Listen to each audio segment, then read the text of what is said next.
Iltimos so'rayman sizlardan, e'tibor bermanglar tengdoshinglarga. Klublarda qizlar yoki bolalar bilan ichib-chakib, maza qilib, o'ynab, kulib yurgan hayotini palapar chiqib o'tkazayotgan tanish bilishinglarga e'tibor bermanglar. Ularning hech qanaqa maqsadi yo'q. 2-3 yildan keyin ular majbur bo'lib tan oladi shu hayotini dabdala qilib haromini chiqazayotganini. Ular umrini eng kerakli paytida o'zini qo'lga olib, harakat qilishi o'rniga vaqtini havoga uchirganini tan oladi. Agar sizlar shuni bugundan tan olib harakatni boshlasanglar, ulardan 10 qadam, 20 qadam, 30 qadam oldinga o'tib ketasizlar.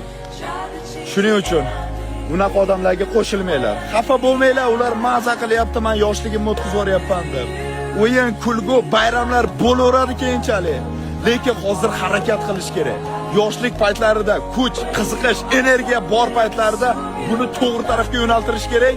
Shu kelajaginglar porloq, ota-onalar baxtli sizlardan faxrlanishi uchun.